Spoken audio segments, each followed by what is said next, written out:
This week from Marvel Comics, Aliens vs. Avengers, issue number 1, written by Jonathon Hickman, art by Asad Ribic. Freya, what are you doing? This is an Alien vs. Avengers review. Freya.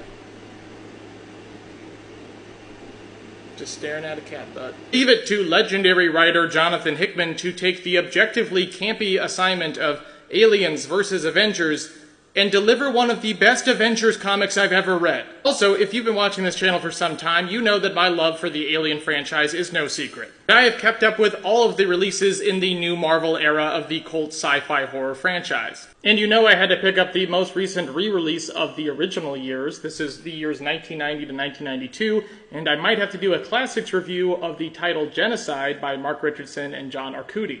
Because that's just hands down one of the best Alien stories that's ever been written, and I don't think enough people know about it. Anyway, what I'm elucidating is that you can trust me when I say, even from this first issue, this is also one of the best Alien comics I've ever read. What exactly makes this comic so enthralling? Well, first and foremost, it is chock full of bold concepts, shocking new developments, titanic, nightmarish artwork, and an overall command of the subtleties and nuances of every single unique character in the ensemble cast. I seriously did not think that simply merging the universes of Alien and Marvel Comics would work, but somehow it does.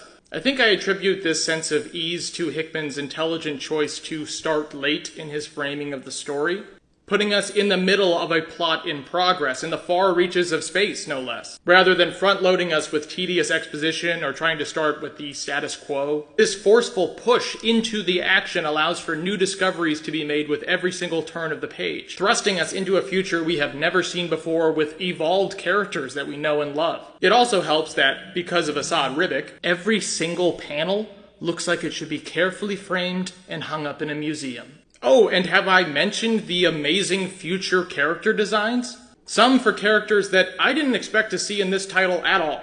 Let's descend into issue number 1 now, which means spoilers ahead.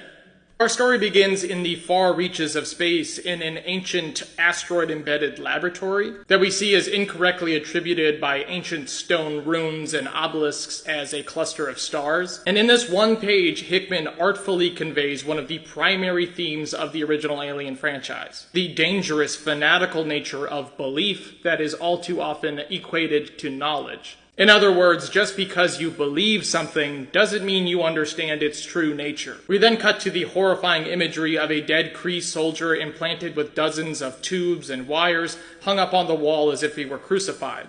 Distant, calculating voices converse about his fate. Our sinister hosts then muse about their discovery that all other alien races have yielded a successful strain. The Kotati, Strontian, Dabari, and most magnificently, the Skrull variety. All of a sudden, our macabre scientists are interrupted by the arrival of several incoming ships of Wakandan design that they curiously allow to land. This is a really quick exposition scene, but it is so effective and really gets the rusty wheels in your head spinning. Okay, they mentioned Skrull variety. Does that mean we're gonna get a Super Skrull Xenomorph?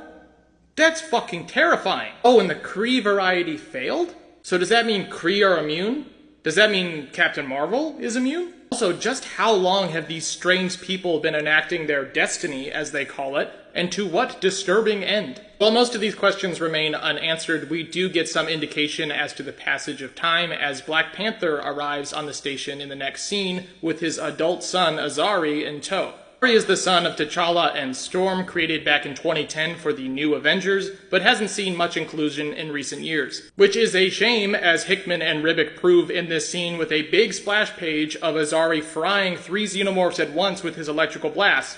And it's one of the coolest things I've seen in comics this year. As the Wakandans handedly raid the station, they discover that whoever this organization is has seeded over a dozen planets in the time that the Wakandans took to embark to the station, including, you guessed it, Earth. T'Challa briefly questions his captured scientists, revealing that they are in fact androids, and removes their heads for good measure. As an aged T'Challa stares into the vacuum of space with his son Azari at his side, mourns for the loss of his world and the universe that his son will grow to inherit. As all living things must surely begin a desperate fight for mere survival. After this opening sequence, I swear to God, I heard a swelling, epic, haunting, orchestral score as the title sequence dropped. That is how monumental and dramatic this series feels, and we're only a couple of pages in. From here we see a montage of scenes showcasing the fate of seeded worlds, including Earth. We see the Inhumans at Adelan, and for a second I was really excited to see the Inhumans in this series, but no, they're just killed again. Feels like if you want to write for Marvel these days, you have to sign a waiver that says, if ever you are presented with the opportunity to kill the Inhumans, you will do so.